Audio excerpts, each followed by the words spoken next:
question for you. I wanted to do a little bit of market update here. Okay. The numbers will be out tomorrow for the month over month, but I just we'll talk a little bit about, what we're seeing in the market here. So, can you see that okay? Yes, I can. All right, so this comes out I do it every Tuesday so that it gives a chance for the weekend to clear out. And then I put it up for South Collier and Lee on the Naples Facebook page, and then on the Marco Facebook page, I add the 3 zip codes that we track, 34113. Right. 145. So, but the pattern seems to be the same. We're looking at an increase, pretty significant increase in new listings. In this particular week, we had a little more sold than we had new listings. But if you take a look at the pendings, were still less than the new listings. And look at the price drops. Wow. We're seeing a lot of price drops. So really take a look at new that's coming onto the market. It's $855 and $725, right? So Yeah. It's significant, the amount of new offerings, I guess, whether it be price reductions or new listings, Right. put into the top of the funnel. And obviously that's having an impact on the market. And what we're hearing is that prices are not necessarily cascading down, but they are stabilizing. And there are particular markets, obviously all this is market dependent. There are particular markets that have been affected by the number of new listings or price reductions that have happened in a neighborhood, which is causing the prices. I don't really like the word fall, but I like the word stabilize. Yeah. When we had little or no inventory, we were in a situation where someone could really significantly overprice their home and relative to other sales in that neighborhood, and maybe demand it because there's no choices out there. So that's kind of where the market is. It's been that way. I'm going to start tracking it. We have about 8 weeks of history. So I think the last time we looked at this, we wanted to look at it graphically to see across 2 or 3 months what's happening. But this has been a trend really since we started tracking this probably 8 weeks ago. So yeah, I think is good. Seems to consistent in everybody's discussion is that we're back to seasonality. We're back to less people here year round as they had in 20 and parts in some of 21. So the seasonality factor is such that the traffic patterns change in the summer. I don't know that I've noticed as many international travelers as they were anticipating, but definitely the Canadian border is open now. So a lot of the Canadians that haven't been down here for a while are free to come down. And so we'll see what happens. It just looks like we call it a shift. Yes, it's a shift. Yeah, the market feels different. And we look at month supply of inventory up to, from under 1 now up to 2 and 3. So we're trending still very much in a seller's market, but we're trending toward more of a buyer's market with more inventory becoming available. Yep. So what I wanted to do today for the contract stuff was, I don't know, we've talked a little bit about this TACollierCounty which is about title Alliance app. So you can load this on your desktop. Yeah, I have. Oh, there's Mr. Benson. I actually used it last week. Okay, so I was just gonna kind of walk through it because what we're finding is, we're kind of transitioning from a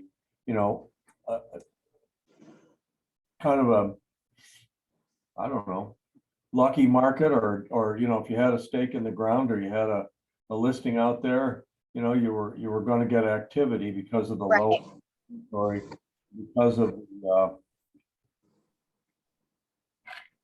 high demand. But now we're starting to, I think, to translate into a skill-based market. So something like this on your phone or on your desktop or both can really help you to add value to your experience with a customer. So, if you're working with a buyer and the buyer is really just starting to look and you're sending them properties, but they'll start to focus on a neighborhood or a price range that, would at least somewhat before you put them in your car and start taking them around. So I think at this point, if you're working with a buyer, it's a really good idea to go ahead and use this or similar type of net sheet to put in, obviously there's all different kinds of loans you can get in here, but let's say they're going conventional and we're looking at 850,000. And we're gonna put down 20%. You can switch this from percent to dollars. Uh-huh. Interest rate dropped a little bit. And years, and then anything in miscellaneous that you want to put in there. You can put any kind of name or anything in there that's like, for example, let's say there was in this neighborhood they're looking at, there was a transfer fee or a capital contribution. Oh, and that it's $1,500. Now, what do you mean capital contribution? Are you talking about like some sort of seller concession?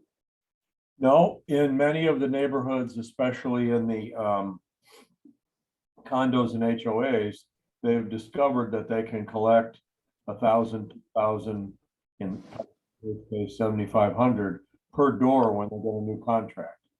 And I've seen it added many, many times to communities this year.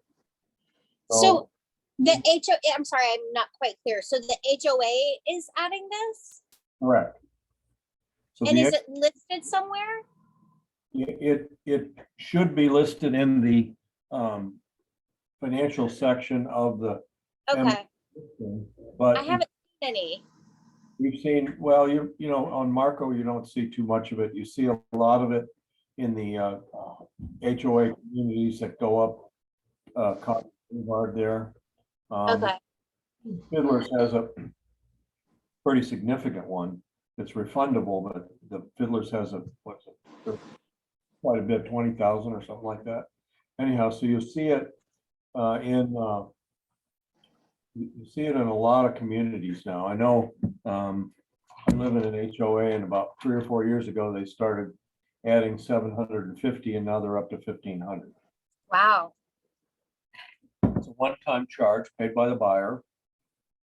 And we're seeing more and more communities with them in there. Now, if you were able to successfully negotiate some seller contribution, Yeah, you can put that in there.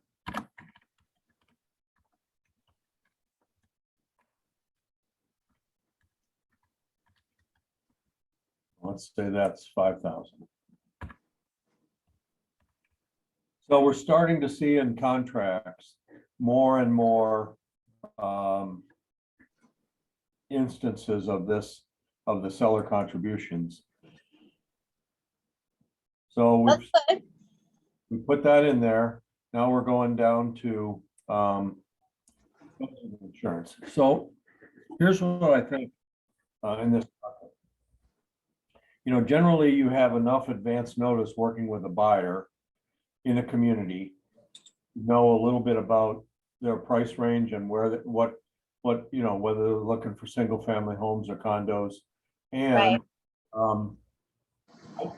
idea to call an insurance agent and say, hey, I have a buyer looking for a home in this neighborhood. And, what would the insurance be on a 2,500 square foot home that's, has a new roof? Just sort of things that they're going to ask you. But you just Yeah. listen of what, because there are more and more home casualty insurance companies not writing in Florida are actually going out of business. So the hazard insurance can be a significant deterrent if you're looking for, if you're educating the homeowner, the buyer, as to what their costs of living are going to be once they get in the home. So Yeah. some of these costs have at least doubled from 2,500 to 5,000. They've gone up, and they're going to continue to go up until we're able to get a hold of a handle on all the litigation and all the costs. Yeah. So it's something that if you know how much it is, let's say it's 5,500.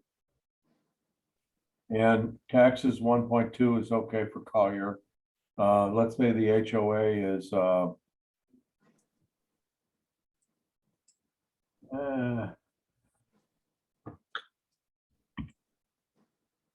now, and then let's say our closing date is going to be August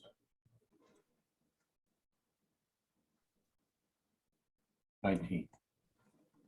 All right, so we put all that in, we compute. And we get a fairly nice little chart right here. Yeah. Pull this down a little bit. There we go. So my thought is, you have this information, it may change up or down, but you've pretty much got a price range for a buyer where they're looking in, you pretty Yeah. much narrowed it down to certain neighborhoods. So now you can produce a chart saying, okay, given, what you're talking about in terms of a mortgage, taxes, loans, HOA, this is going to be your monthly operating costs.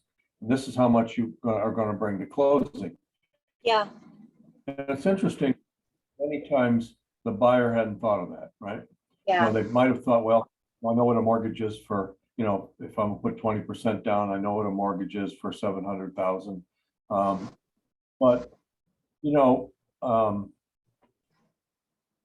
it's often a shock to them to take a look at all of the things that go into that. So now you can actually flip this and look at it and go over it with the buyer. But they're gonna have to prepay insurance, they're gonna have to prepay taxes, interest to the beginning of the next month. Right. Title policy, all of the loan, the title fees, origination fee for the lender, if there is one. Typically, those are paid by the seller. Right. So why is this on the buyer's nut sheet? Those are the doc stamps on the loan. Okay. So the doc stamps on the loan, and then the seller pays the doc stamps on the deed, right? Correct. Those are the doc stamps on the loan. Okay. And then that's, You're funny. Hey, Jeff. Madam, sorry, I'm teaching a class, so no problem, I'll come get you. So anyhow, there's your seller contribution, your capital contribution. And this is the amount of the taxes that the seller is going to pay at closing through August 19th. All right. Nice little, it's a nice little summary for the buyer. And if you're giving them this, even in advance of making an offer, at least they have an idea Right. of what's involved. Okay, so you can actually personalize these charts with your name and contact information, and there are a number of templates that are available to you that you can share with your buyer, local guides. Is that under like under your profile? There are other reports.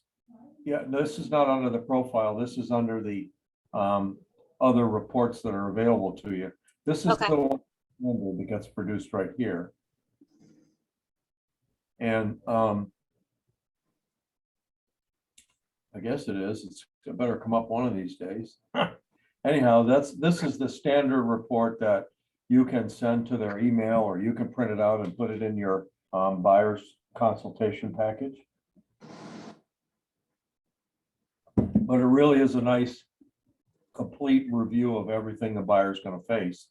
And you can actually edit it then with the property information. You can fool around with the colors. Yeah. And once you do all this, you can email it, you can download it, you can print it.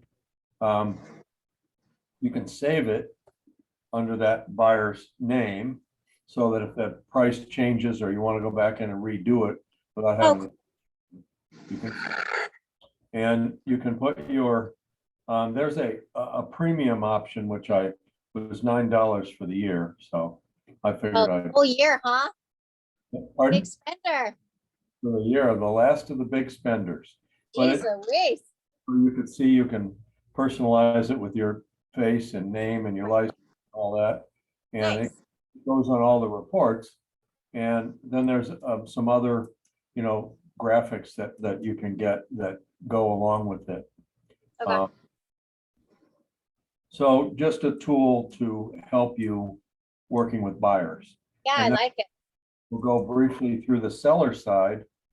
Now, what I recommend on the seller side is, if you've never used Remine, you can go into Remine and pull up all the information on a home.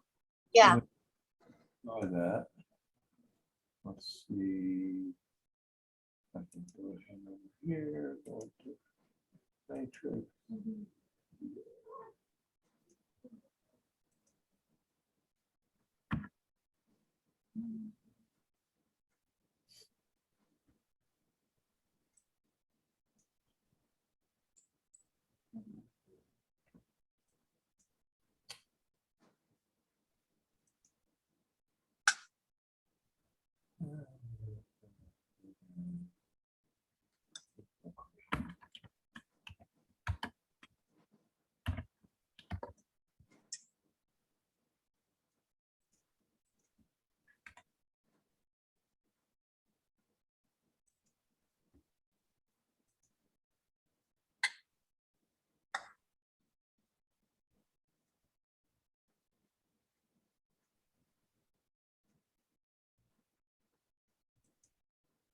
I'm just picking out a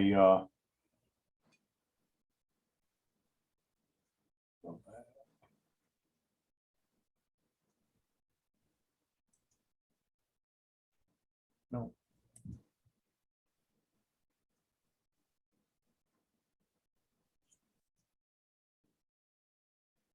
Okay, I'll just pick one out here. Okay. So I'm just picking out a listing here, and I can show you how to use Remine to okay, let me go back to share the screen here.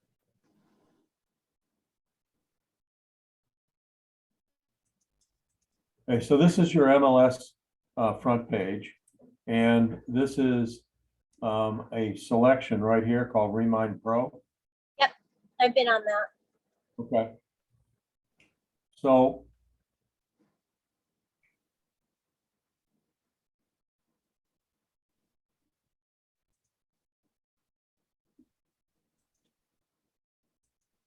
I'm going to sign in here, and I just grabbed a listing. I'm going to search for this listing.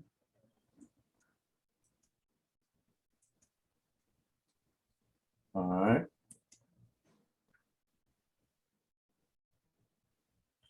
So you can go in here and you can see see a lot about the listing, the pictures. But one of the things that it's very good at doing is an equity analysis there, right? So automatically it will go back to when it was purchased, the taxes, the valuation of the home by their valuation method, but there's your loan balance, right? So there's 78% home, and that's a good number to have. It's also a good number to be able to share with the seller, in addition to doing a seller net sheet, okay? So, If the mortgage were paid off, would it show just as zero or just, it wouldn't show anything? so it would show the equity and the value being the same. Okay, And so we're gonna say there's around 200,000. But I mean, the other thing is you can come down here and it will talk about all of the different transactions purchased back in November 6th, 2008. There's the mortgage right there. And there's the valuation. Now it'll give you a Remine's valuation. It'll give you the Zestimate.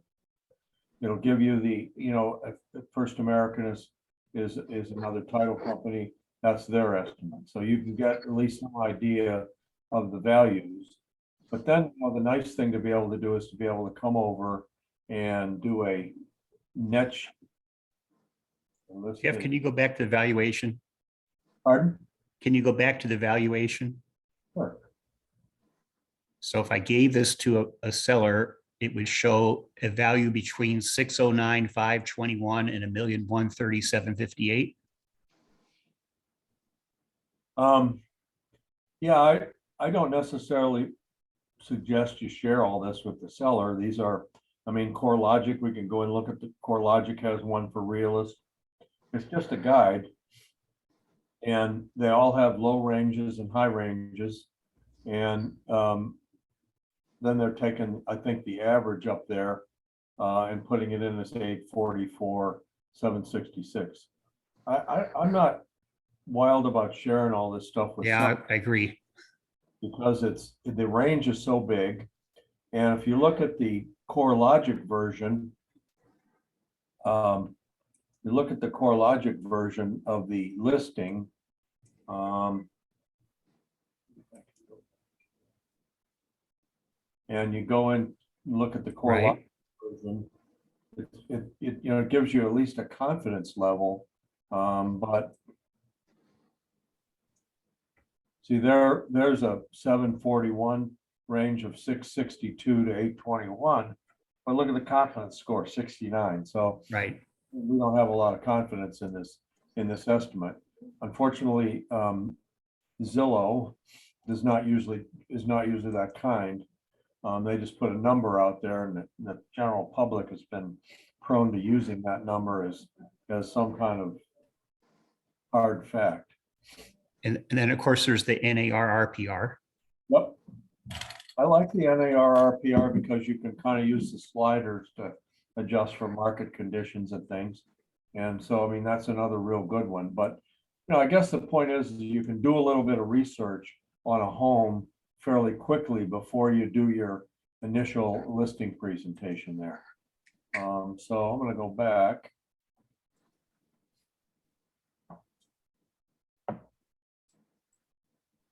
Let's see.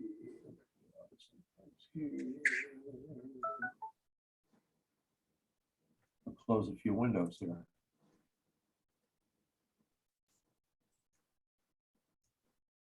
All right, back to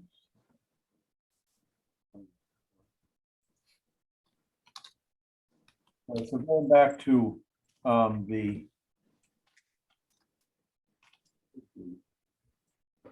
we go. Now we're back to the seller net sheet. So we know they have a conventional loan. We know they're listed it for 900,000. The broker fee, again, you can look at it in a neighborhood and kind of see what the broker fees are in that neighborhood and get an idea, or if whatever you think you want to price your listing at. At that price point, we're probably seeing more 5s than we are 6s. If there's any type of repairs or any type of, like a seller would be willing to offer a seller's concession, that would go in there. And we thought the loan balance was somewhere around 200,000. Right?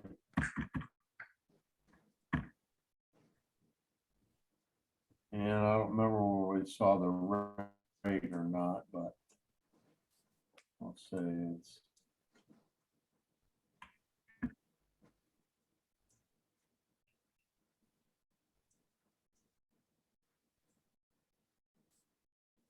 All right, so we can go in and get an initial look at the seller's net. And again, it's saying we're going to move from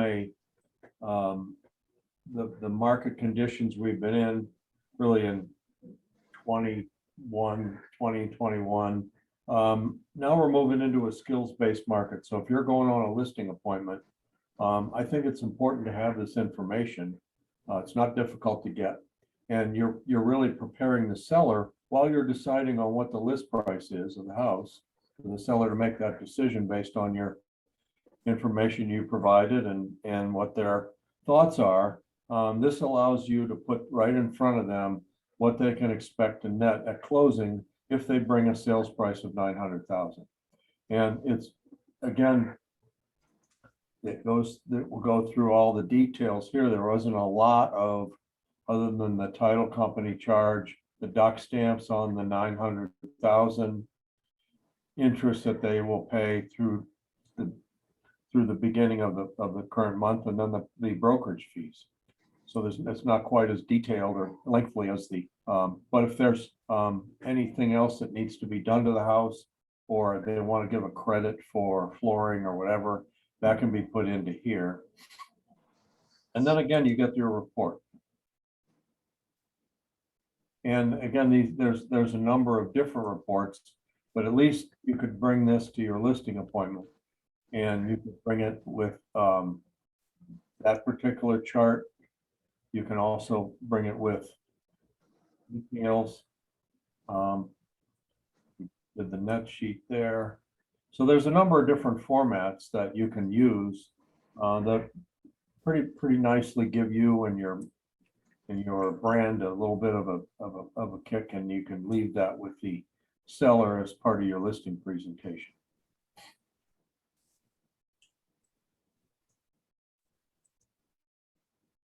There's a few more different.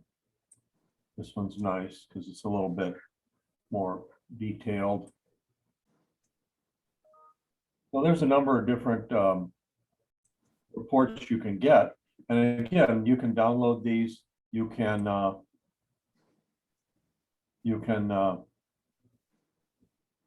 print them and include them. So I think personally, if you have this information on your listing appointment and you're going up against other agents, I just believe that this will be something that will set you apart and start to develop trust on the part of the seller, saying, hey,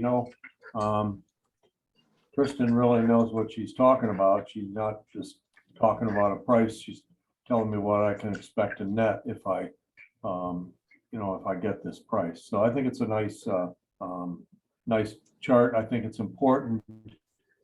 I think it's important to have this, and I think it's a free tool. Or if you want to splurge like I did and pay the $9 for the year, $8.64, I think was. I think I'll do it nice, today, Jeff. Puts your picture in there, makes it a little more personal. Let's look at this one. Anyhow, guess that was the one that I just thought they had there.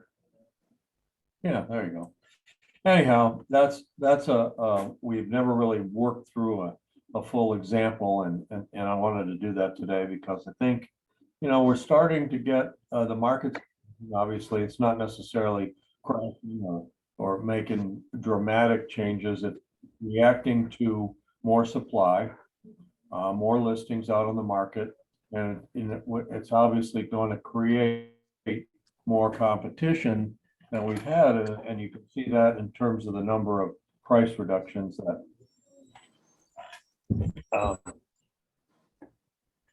that you're seeing. We're seeing almost as many price reductions as new listings. So gradually the inventory is going to improve. We're in a seasonal pattern for the first time probably since 2019. And I'm going to compare in this month's stats. I'm going to compare not only to 2021, but also to 2019, which although 2022 is not as good as 2021, it still compares very favorably to 2019, with the exception of 2019 had quite a bit more inventory we're building. All right, Mark, you had something in the chat about the showing time offer system. And I will tell you that I was involved in beta testing that when Showing Time first brought it out. They brought it to Nabor and we beta tested it. And it was based on a system that they had developed in Toronto, where the real estate laws are excruciatingly more difficult than here. And they did it in order to get, to accommodate all of the rules that Canadian real estate law has with regarding to presenting all offers and making sure that confirming your offer was presented. And we were all set to implement it. And then Zillow bought Showing Time, to which I replied, nuts. Right. They never went ahead and released it with guarantees in our current contract that they would not, the information that was being put into the database was not going to be shared with Zillow. But we all know that it took a few years with .loop before they came out and said, okay, .loop is now accessible to Zillow and we can use that for our stats and everything. And I think that this will be an even shorter period of time where Zillow will have access to that. And so as a company policy, I've never encouraged it because I don't trust Zillow. And especially now that they're a broker, just like we are. So that's my comment on it. It's a nice system. It works well. If an agent wanted to use it, I guess they could use it. But like I said, I'm suspicious of the longevity of it and what Zillow will do with the data when they get it. First, this was a system that Showing Time was releasing before they sold out to Zillow.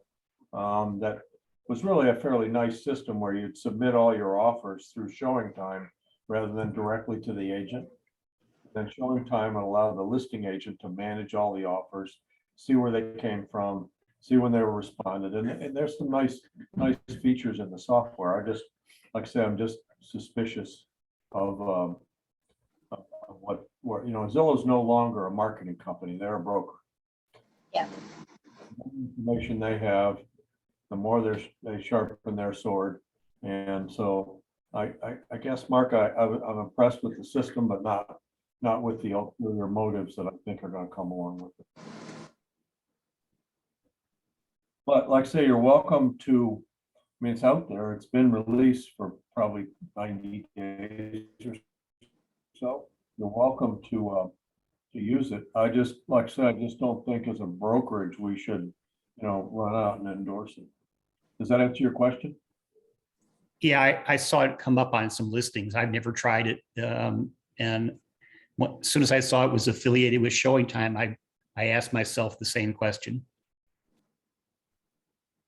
So that's, I mean, like I say, I was all set to embrace it especially when we were crazy with multiple offers and people were complaining that they felt like their offer wasn't being presented or it wasn't being presented properly. And, like I say, the real estate laws in Canada, especially in Toronto, are very severe about proving you presented the offer and making sure that every offer was in front of the seller and that the seller had time to react. And they have quite a few laws that govern the process of putting offers in. And so they went to Showing Time and said, hey, can you build us a system? Which they did. And then, they came to us and said, Nabor, were you beta test this, which we did. And so far so good until the Zillow acquisition. So, but like I say, I don't have a problem using it. I don't have a problem if a listing agent wants to use it. Just understand that I don't think it's something we could endorse. I don't really have a whole lot more today. I was gonna go through some of the, just some highlights in the sales contract that I've continued to see in, from a standpoint of clients. So, there's a few things that, we've talked about a lot. And one of them is this whole section in here where we're defining the,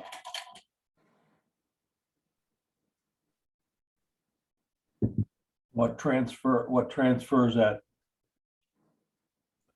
closing. And I continue to still see a lot of as shown per MLS, turnkey, furnished. And I keep going back to my tennis analogy, which says, in tennis, love means nothing. And in real estate, as shown, as per MLS, furnished, turnkey, they really mean nothing. And they continue to be the source of concern at closings when things don't turn out to meet the expectations of the buyers and sellers. So I think either a photo inventory or a detailed inventory is the only sure way to protect your customer.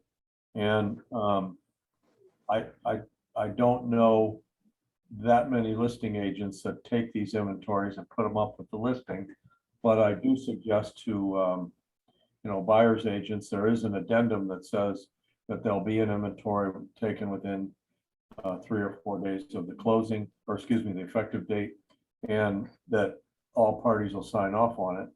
But I really think you need something. And if you don't have anything, you're subject to problems at closing, which is where the least drama as possible. So just continue to see a lot of shortcuts taken on the inventory side of things. And I just encourage you, to really might take an hour or so, might take an hour and a half to go over and take a detailed inventory, and then send that over if the buyer's agent send it to the seller, have it signed off. And when you go to your walkthrough inspection, voila. Not there, then the seller needs to provide it or provide a credit.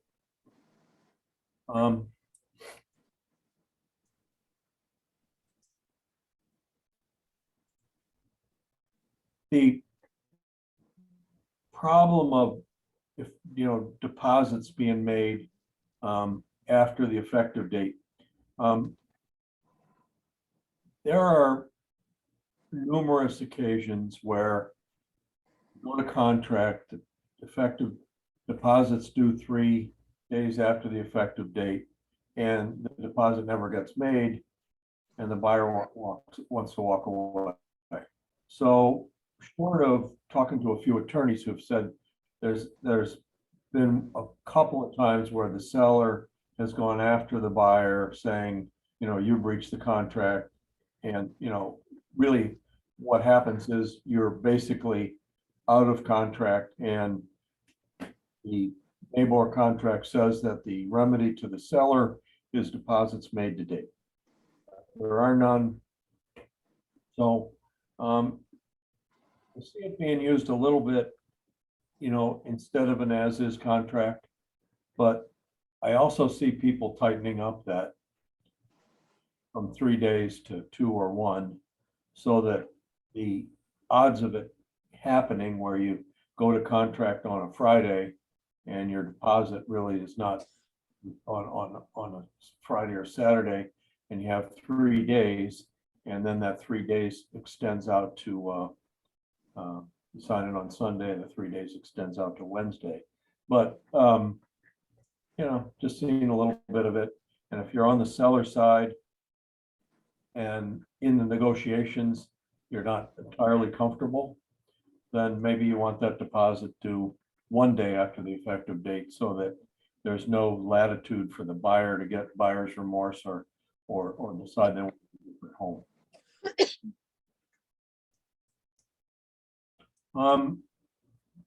Because we've been pretty diligent in all of our contract teachings about the period of offer and about the flow of offers and counter offers, I see less contracts each month that basically have an expired period of offer.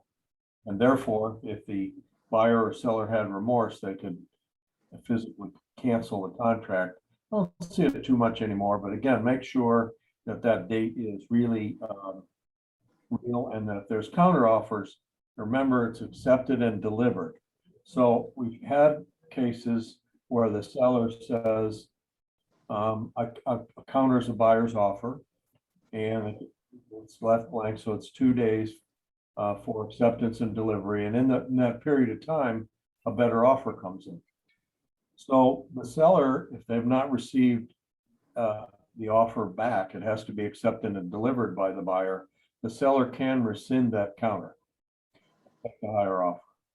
So again, if you're on the side of making a counter, sometimes in 2 days in the market, things can happen. So, you want to make sure that those offers get signed and back to you before the expiration of the period of offer. If there's a counter offer, keep up with your dates and make sure that you're not leaving too much time out there. If you're a buyer and you get a counter back from the seller and you're willing to accept it and turn it around as quickly as you can.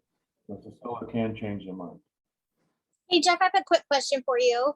In terms of delivery and receipt, what if you're like the buyer's agent and the listing agent never confirms receipt of either the offer or the counter? Okay, so you have a email date and timestamp, Right. and a signature date and timestamp on most electronically signed documents. Mhm. I send it to you, and I send it to you at 2:20 p.m. on 7/11. I mean, there's a timestamp on there that says that's when I sent it to you. Now, if Okay. you don't open it till later on that day, it was still delivered to you at 20. I mean, you can put in a proof of delivery request in your email, but really Yeah. that's pretty much a timestamp.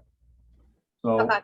you'd have a hard pressed if I sent you an email with fully executed contract attached to it at 2:20 on 7. You have a hard time calling me at 4 o'clock and say, we decided to rescind our counter offer. Gotcha. You know what, I've just not seen that where the offer was accepted and delivered and there was a dispute over it. Or the buyer either taking their time or thinking about it, or maybe there's, we're looking at another place and they accepted, but it was countered. Sometimes they drag their feet a little bit and it's been known to happen. Okay. Thank you. Sure.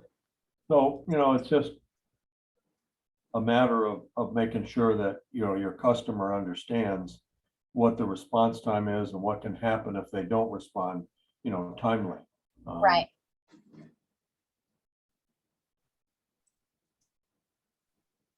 Again, the market's calmed down a little bit. We don't see as many people saying they're going to pay cash, try to make their offer stronger, which we know is really a difficult decision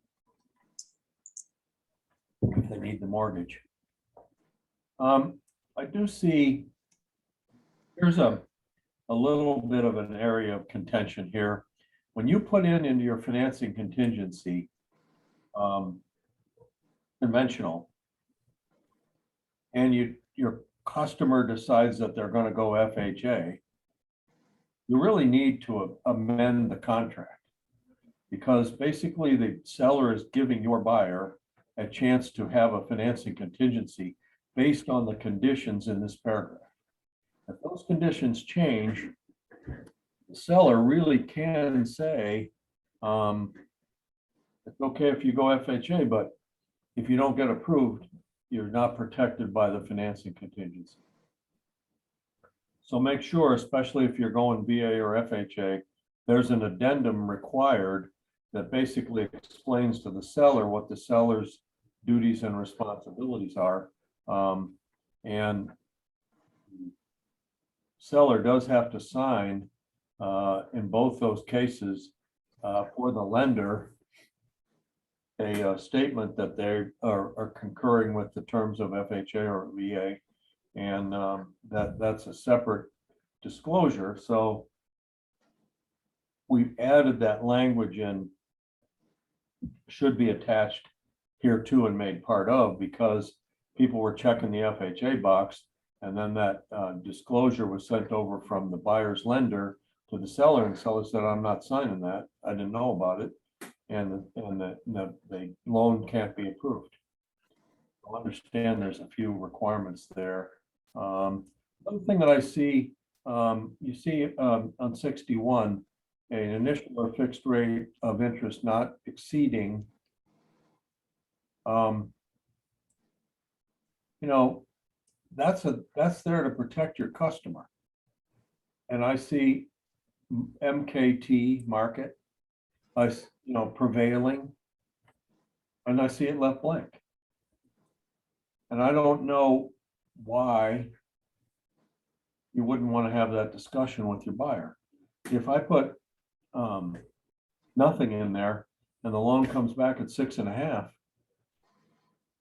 I still can't get out on the basis of the rate. I could get out if I can't get approval at that rate, but nobody, you don't know what your customer's credit's like or what programs they're going to select from their lender.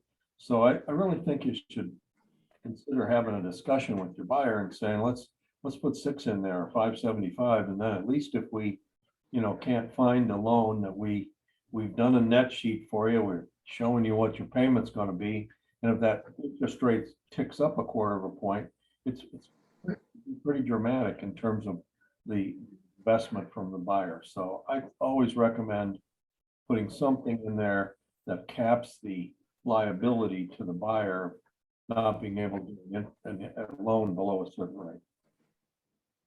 Ditto for the 30 years, but most all loans now are 30 years. I think the shorter term and even the floating rates, those will start to come back as the interest rates go up. Hey, Jeff, quick question. So that's good if you're the buyer's agent. What would you look for if you were the listing agent in terms of protecting your sellers for that number? Yeah, I mean, I think if somebody put 5 or 4.5 in there, you'd counter that. Okay. It's not going to happen, and it's almost like the buyer baking in the get out of jail card. Okay. But yeah, I do see the adjustable rates and things like that coming back a little bit because they are a little more favorable on the interest. But Right. one of the things, mine that's been in the mortgage business for a long time he wrote kind of an op-ed with his weekly newsletter that said, I don't often comment, I just point out what the facts are.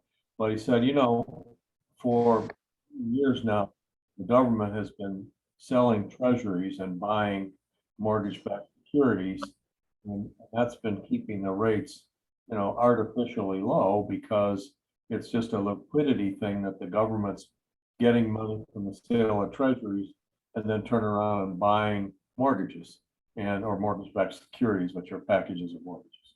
So his comment was, that's inflationary, like a lot of the other things the government does, and that he feels like the investors will probably settle around 7 to 7.5 as the rate that they can make loans and make money. So I've heard a few people say, well, just go ahead and get this loan at 5.75 or 5.5 or whatever. And then when the rates go back down, you can refinance. And there really aren't too many professionals in the lending business that say that the rates are going back down. They're still historically way below the average, I believe. Right. We're between 8.5 and 9.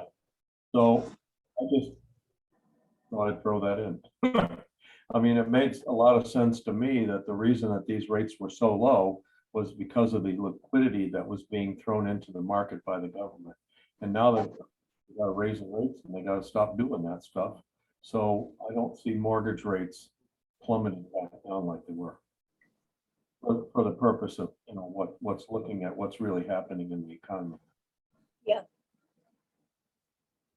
The other thing that is becoming a little bit of a shift is the necessity for the buyer to waive their contingency. For a long time, probably, I don't know, 2015, 2019, we didn't see a whole lot of buyers waiving contingencies because they were advised by their financial advisors that, you know, you could lose your job before closing, you know, things could happen and you'd no longer be protected. And along comes an extreme seller's market where basically it says that if the buyer does not waive by that date, then either seller or buyer may terminate. Well, those buyers that floated along and said, I don't think the seller's going to do anything, all of a sudden the seller's been off the market for 45 days. Then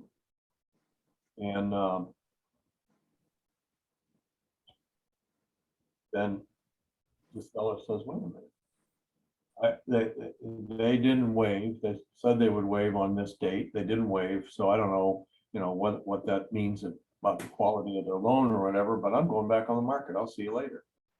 And there was some real angst in several of the calls that I got.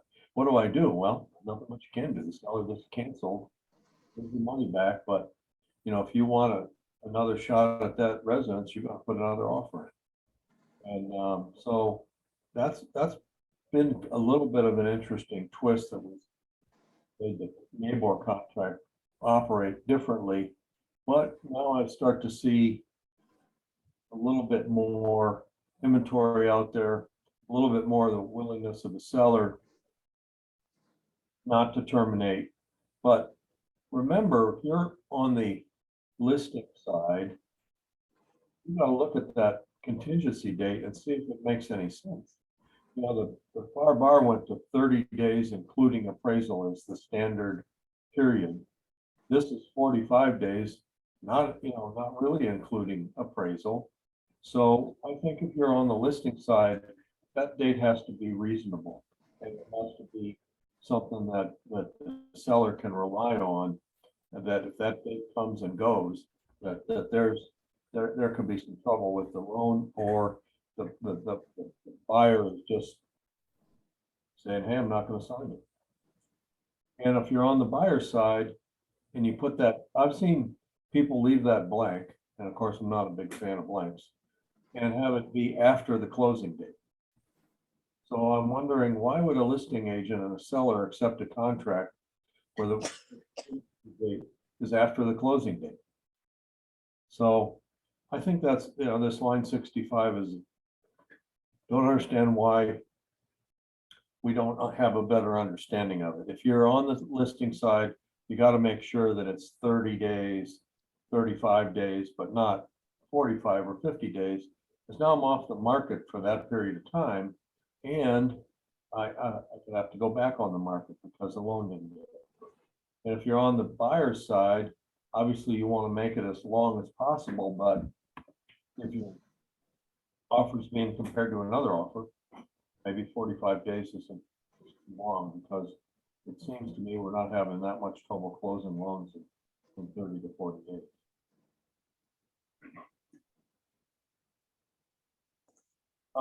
I continue to see some misunderstanding of this bold paragraph here, because I've just had many agents say, well, I get 10 days, right? No, it says if okay, buyer waives this contingency, he's unable to close on the closing date. You do a delay solely caused by the lender. What does that mean? A, I had to waive the contingency.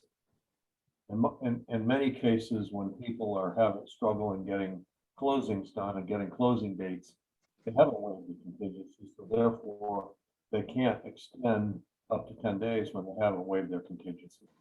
The second thing is a delay caused solely by the lender is I've got a clear to close, and for some reason the lender can't deliver the package timely to the closing agent, or the terms of the loan changed, and now I go back and give the buyer 3 business days to review the new loan and the new terms, and that's the CFPB rule. So it doesn't happen that often, but closings are delayed frequently. But if it's the loan's still in underwriting, or the buyer hasn't waived their contingency, you don't get 10 days. And the last part of the 10-day extension is you have to notify the other side in writing. You can't just assume that you're going to get 10 days. So the lawyers say it's a notice requirement, and that you must provide in writing a notice to the other side that we've waived the contingency, we have a delay caused solely by the lender, and we're extending our closing date up to 10 days. That does not have to be agreed upon by the seller, but you do have to notice the seller timely and let them know what you're doing. So those are the misunderstandings that I hear. People think it's automatic. They don't read the first 3 words. And see a little bit of that.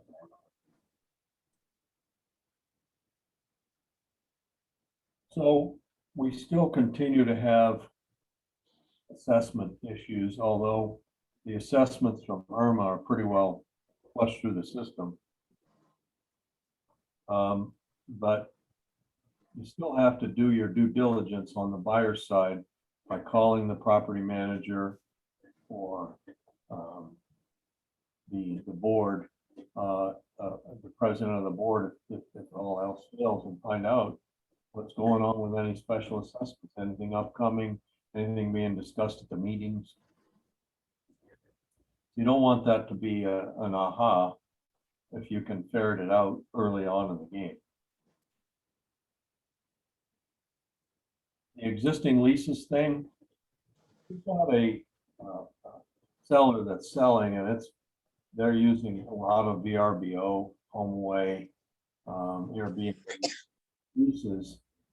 You really need an attorney to sort this out, because the seller can't just say, okay, I'm giving you my Airbnb account, or I'm giving you my HomeAway account, because they don't allow that. So if the rental's been booked in the seller's name for 6 or 8 months from now, this money's still going to flow through the seller's account, even though the net should go to the buyer. So if you know, there's a lot more people using rental services than there used to be. So it's not just a situation where here's my lease, I'll transfer it to you at closing. I think through my rabid campaign of not waiving inspections, I don't see too many people waiving inspections, at least from our side. I see other brokerages, other agents waiving them all the time. Again, I think everybody knows how I feel about it. It's just not a wise thing to do.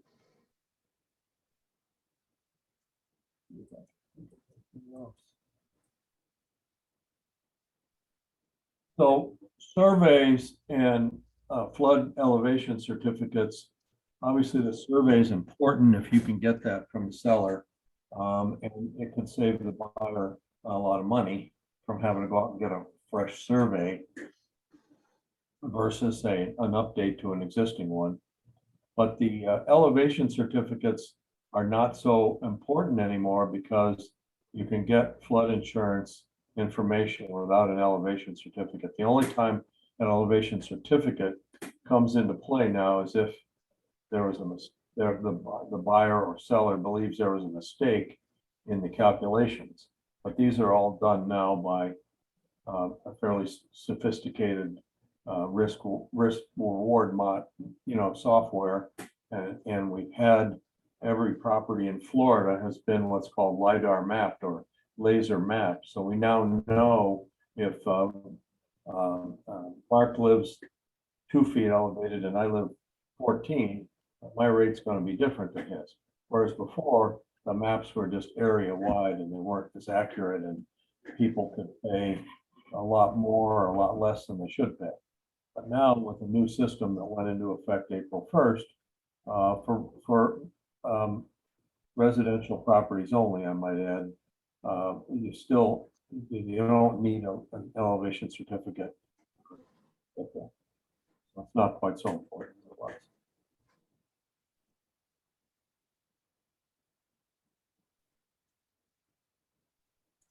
Still seeing some radon out there. There are communities that seem to have been built with soil from some of the quarries that had some radon in it. So I don't know.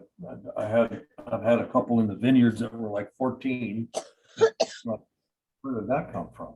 So, radon is still an issue, and radon mitigation is required as a defect in the neighbor contract, not in FAR bar.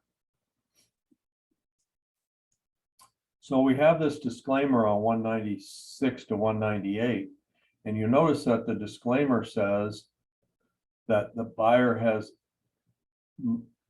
gotten that information. And like I say, when homeowners insurance wasn't quite so much of an issue, that's fine, but you're saying buyer is advised to consult. Well, if you've signed the contract, it's a little too late to be advised to consult and find out that your insurance is going to be 25 or 30% more expensive than you thought. So I don't know whether you're kind of familiar with the people around the airport going on a rant that the Naples airport's too noisy, and they wanted us to put in some kind of a disclosure that if you live within so many miles of the airport, that you had to watch out for the noise and all that. And that's not going to happen. But we are going to add a little bit of language in here that says if there's the buyer needs to be aware of and have investigated ambient noise. So if you're buying a home right next to I-75, or you're buying a home on a waterway where the main boats are going in and out all the time, or near the airport, I guess, that's when you need to do that investigation.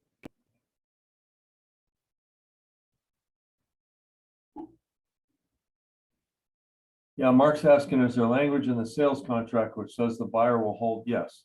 There's a listing broker paragraph later on here that does, the buyer is agreeing to use only professionals, and that they won't rely on any of the advice that the brokerage is given. It's kind of like a brokerage get out of jail free card, but it does limit the broker's liability for providing some kind of advice in this case.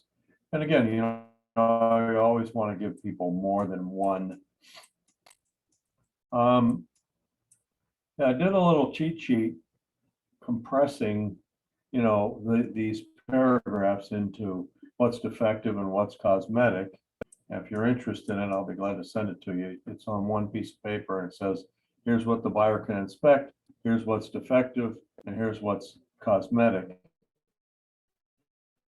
And it's kind of woven all throughout here, but there's basically right here at the end is when we actually talk about down all the way down 306 is where the definitive one to say, what's defective and what's cosmetic. So the seller's maintenance obligation is one of those things that is one of those things that I think is one of the most important parts of the contract. It's saying that, hey, I've got to maintain this property in the condition it was in when we reached a meeting of the minds And if I don't, I'm obligated to escrow some money to remedy the situation, which is one of the big pitfalls of waiving inspections, in that you don't go in the home from the time you last saw it to the time you go to the walkthrough.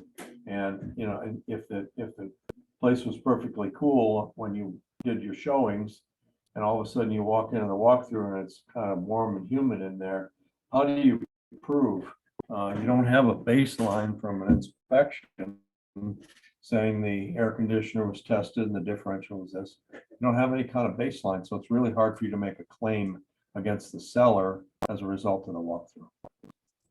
This is risk of loss. This is, hopefully we don't have a risk of loss paragraph to use this summer. But so seller's instrumented expenses and buyer's instrumented expenses.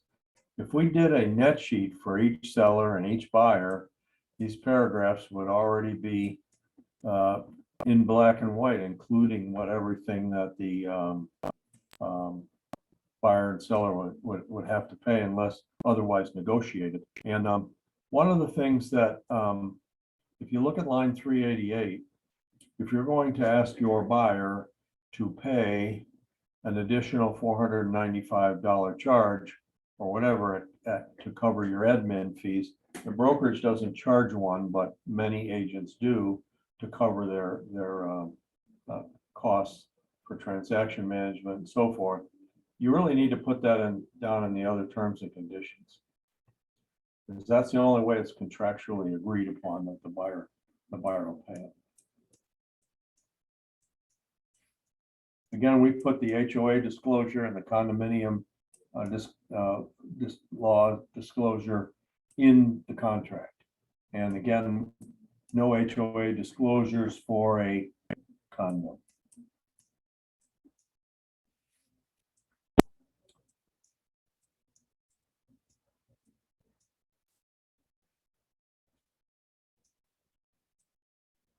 Let's see if there's anything. FERPTA, of course.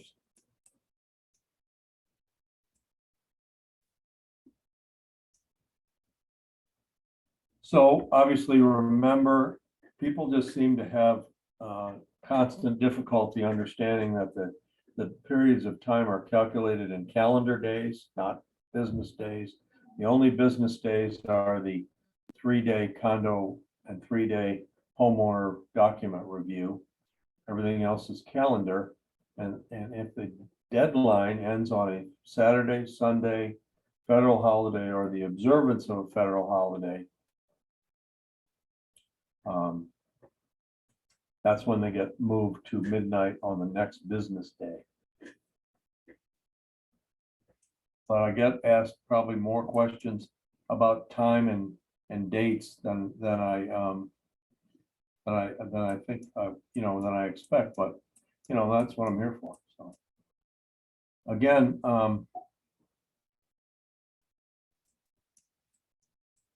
if you're going to put anything into the,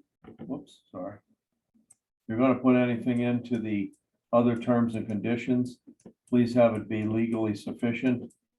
We have a lot of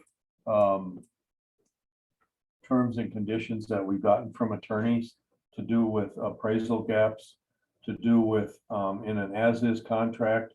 There's some legal term that says that the seller shall close all open and expired permits, liens prior to closing.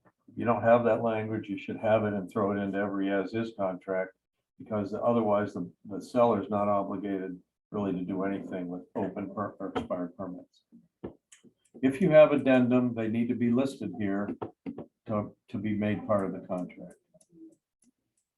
And the wire fraud advisory is baked into both NABOR contracts, listing and sales, and therefore you do not need a separate wire fraud advisory as you do for FAR/BAR, which is not included in there.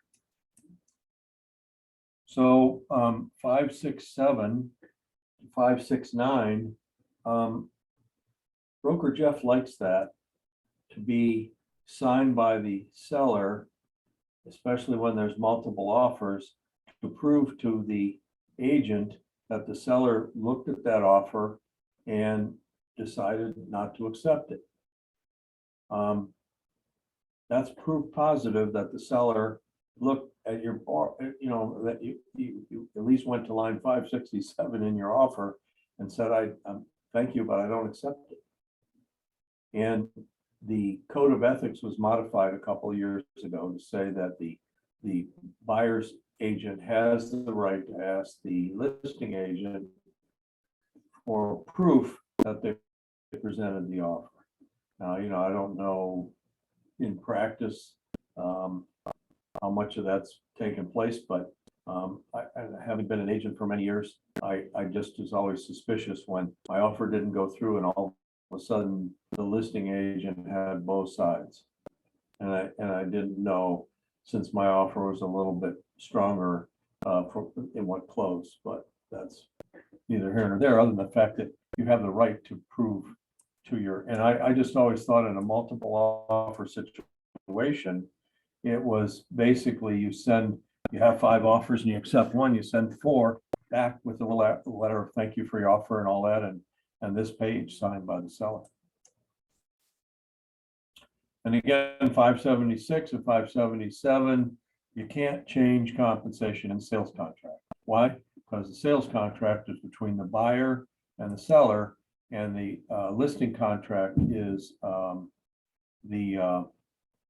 between the seller and the broker. So if you're going to change compensation on either side, it needs to have a broker's approval.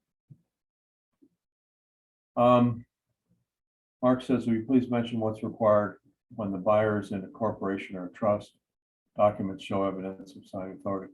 Yeah, obviously, if the buyer is going to take title in a trust or an LLC, that they have to have that established with the closing agent. It's especially important on the seller side, though. You can have a listing contract that's signed by one of the sellers, but if the sales contract requires multiple sellers to sign, or a trust or a corporation, that's when, if it's not signed and not all parties aren't involved on there, that you can get into we've had a few where there was a homestead problem. There was somebody else that had right to the property and didn't sign the sales contract, and therefore the contract was null. So that's a little bit of a run through. I try to run through these contracts in different times and places so you can have a little bit of what I've learned from doing all the compliance, and maybe some best practices. And that's all I have. Jeff, I have a quick question for you. Okay.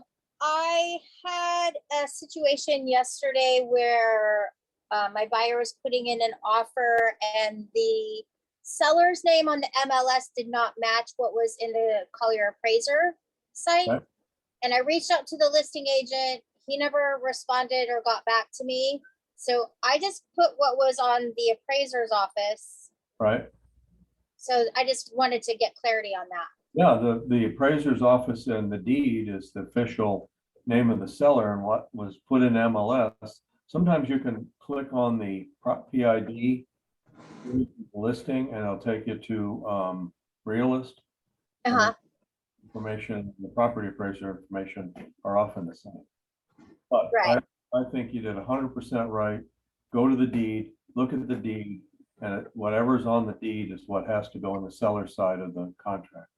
Okay, I did reach out to a colleague that said just put what's in the MLS and title will work it out. So I should maybe correct them in their ways.